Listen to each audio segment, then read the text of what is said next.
Okay, everybody, welcome back to another lesson of virtual warfare, a text-based role-play fighting tutorial. And I forgot to add it again, but that's okay. And today's lesson is basic combat. Yes, it is basic combat. You get to learn how to fight. Yes, kind of my favorite part. So let's just get right into it and see what we can find out or learn about basic combat. So today's lesson is basic combat, and it's split into two parts. One part is about attacking, and the other part is about defending. I split them up because it's easy to understand that way, and respectively, they should be split up. So we're going to talk about basic combat. What basic combat is, obviously, and basic combat is an art. It's an art just like role play, but instead, it's pretty much based on competition, whatever. As you can see right here, the art of fighting for competition is similar, but completely different from the art of admiring its beauty, such as role play. Just like every art, a step-by-step process is needed to perfect each one. So you need a step-by-step process, just like you would do anything else. The art of basic combat is virtually divided into two divisions: attack and defense. Now, I just explained that just now. Each class is split into 5 separate commands. Since attacking is most deadly and crucial, and we all want to attack people, it will be explained first. So when it comes down to defending, the user would know what to look for when defending. So we're gonna move on with that. So it's 5 commands. I forgot to say that. It's 5 commands and basic attacking, and it's also 5 commands and basic defending, whatever, which we would get to later or in the next video. I'll make the next video about that. So the 5 commands are number 1, approaching. You all know we have to approach the person. We have to get to the person first. Before we can make any type of contact. This command is the most essential. Without it, any further command stated would become invalid. In order to create any physical interaction with another, one must first go near to logically connect with the other party. So pretty much speaks for itself. You had to get to someone to attack them. So the example right here: the armed man steadily jogs toward the subject to make his way toward it. Obviously, I'm walking toward it.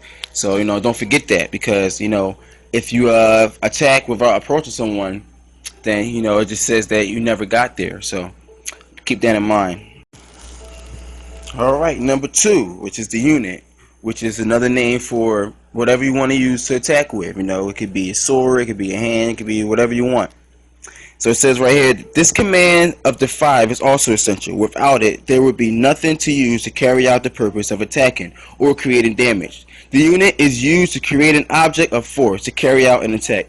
Whether it's a hand, blade, or forehead, it must be stated to continue the format and to have a successful attack.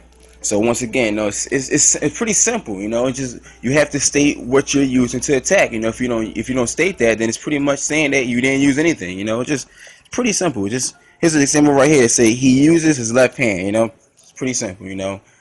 Some people might forget it, some people don't.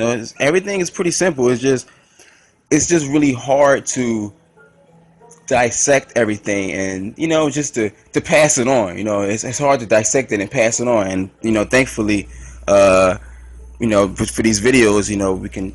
What happened? Sorry about that. Thankfully, for these videos, we can pass on the knowledge and teach others.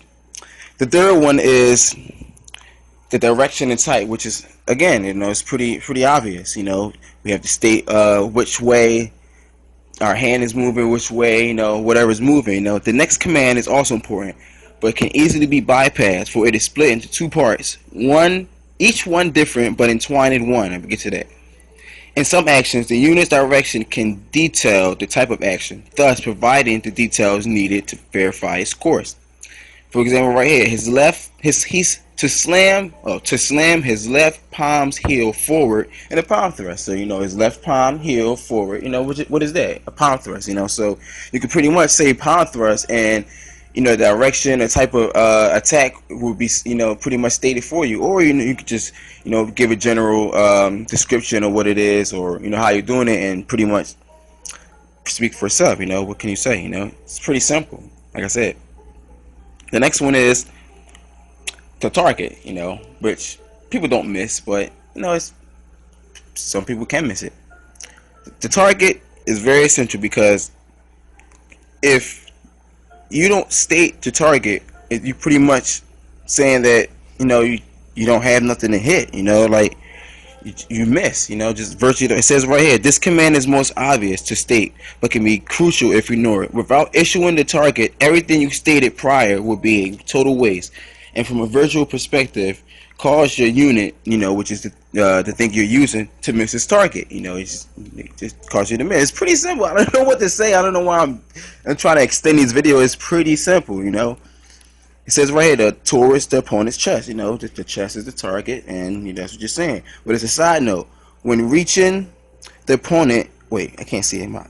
When reaching the point of stating a target, not following the second form of auto, and we transfer an entire action to an auto. So make sure not to ignore that. The second form, I actually forgot that. I had to go back in the video. So yeah, let's I had that.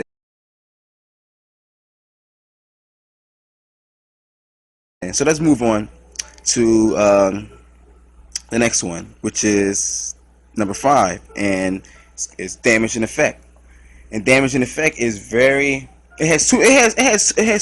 It has two meanings because one, you want to state a damage because that's what you're designed to do. You're attacking, you want damage.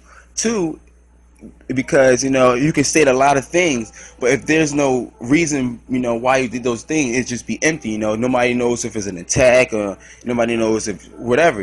So you would actually have to state that it's an attack or some type of damage to verify an attack. So let's read what it says. This command is the last. It is the explanation on why you created an attack to begin with. Even if forgotten, the force or logic behind your attack can make up for it. This command is also common. I'm sorry about that. Oh, damn. I probably got a lot of typos. Oh, wait, I spelled that right. I'm tripping. Okay, pretty much it's saying that the force and the magnitude behind your attack, if you don't state an effect, the magnitude that you use will carry out its own effect. So for example, say say I just say punches at you with my hand with a lot of force, and punches you with my hand with a lot of force at your face, and I don't give a reason why, and I just say at your face, whatever. Just by me stating that I use a lot of force towards your face, in a punching way, what else damage is there to say? Pretty much I want to break your nose or whatever. So sometimes you're safe, sometimes you're not. In the advanced lessons, you would get to know how to manipulate the damages. I forgot to add a footnote, but the footnote would say like stuff like, all right, so if you punch your opponent face, whatever, you would punch his face. His nose will bleed. When his nose bleed, it might cause his breathing to be disturbed, and his tears would swell up in his eyes, obstructing his vision. So a lot of things, you can do a lot of things when you know what you're doing. So that's pretty much the end of the slide. It sucks, but it is what it is. So I'll probably do another one, but see you next time. Hey, if you like what you seen, hit that like on the screen. I like that rhyme, but no, seriously. If you like what you seen, hit that like and subscribe button. Make more videos for you, or you can find me in one of these 3. You know it. That's it for now. Deuces!